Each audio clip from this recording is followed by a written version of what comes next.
Hey there! This is Wally Wabowlhead, and this is Wally Wabowlhead's Quick Bite.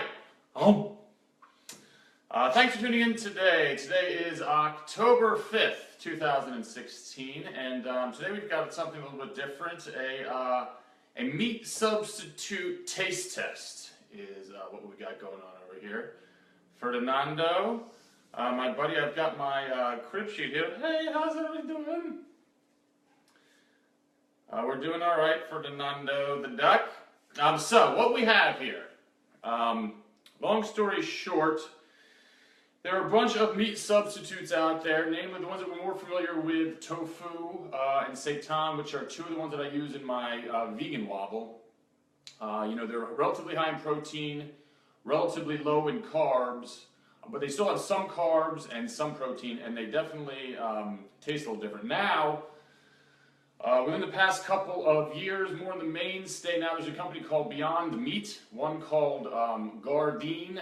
Beyond Meat's an American company. Gardein is out of Vancouver, British Columbia. They both have chicken, things that are supposed to taste like chicken. So what we're going to do today is have a live taste test. I've never tried either of them.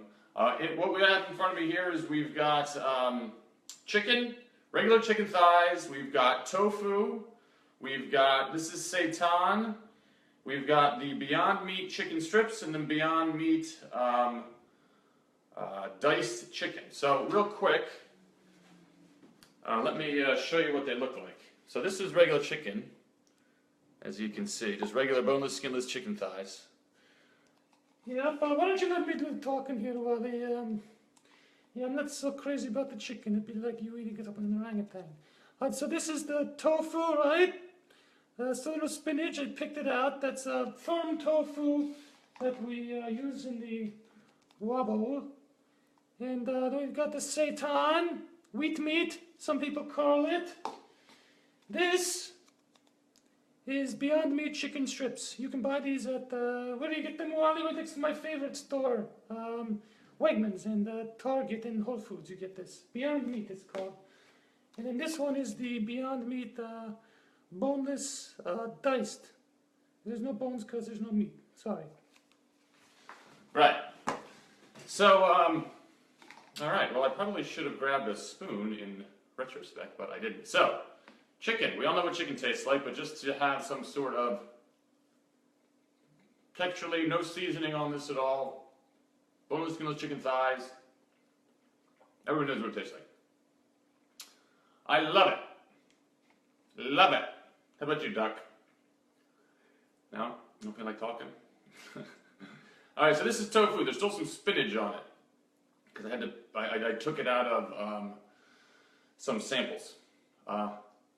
So, tofu, what we do with it, it's firm tofu that you freeze, then you boil, then you bake, and as a result it takes out about 75% of the water.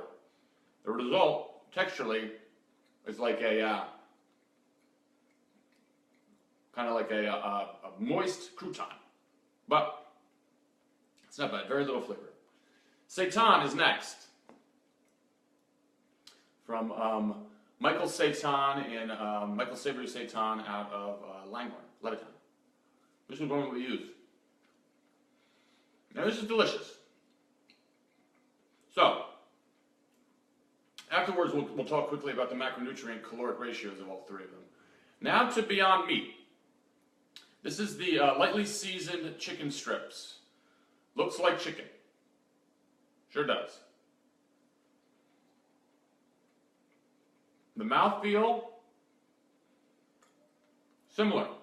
I'm going to try another piece of chicken. That's done. Taste-wise, it's remarkably close. Let me try a regular piece of chicken just to test. Regular chicken is a little bit more chewier. There's more sponge, not necessarily sponge, but bounce in the texture. And then finally, this is the diced, which you can't get. Apparently I can't even get it. But similar, a little bit more seasoning. So, the interesting thing, so what are the macronutrient caloric ratios, or the breakdowns of these guys? Chicken, as we know, This is per 3 ounce serving. You're getting 23, I should know this stuff by heart, 22 grams of protein, 9 grams of fat from the thighs, 344 milligrams of sodium, 0 carbs. The tofu, right? Tastes good? I think so, but it actually kind of tastes less. 6 grams of protein, 2 grams of fat, 2 grams of carbs. The seitan, 10 grams of protein, 6 grams of carbs, and a good amount, 350, the highest in salt, 350 milligrams of sodium. Now these guys, the chicken substitutes from Beyond Meat, 21 grams of protein and 5 grams of carbs, and you only get 1.5 grams of fat with this one. So the neat thing, from my perspective, as someone manufacturing these things, is I can substitute this, I get my protein numbers up, lower my carb numbers relative to these guys, and not have to, and then rather I'll be able to include more grains and greens and beans in the bowl, as opposed to loading it up with tofu and seitan, which is what I currently do. So, an interesting taste test. I'm going to try some of the strips again, because it's also gluten-free. For any of you people with intolerance to gluten.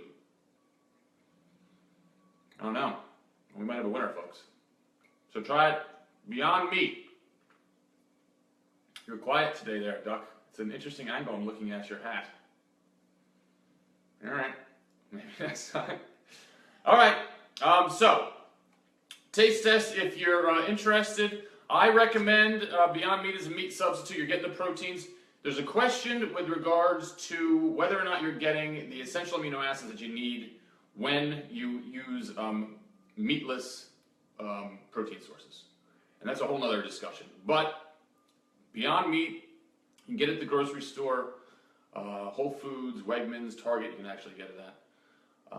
You know, all of these others are terrific too. Regular chicken is definitely not off the table. I love tofu and seitan as well, but these guys are higher in protein, lower in fat, and actually not lower in fat, but much lower in carbs. So the protein to carb ratio is much more favorable for what I'm doing. And if you're looking for something that's high in protein and doesn't also have carbs in it, a lot of those protein patterns you see out there, you know, high in protein, but they also have 30 grams of carbs per 40 grams of protein.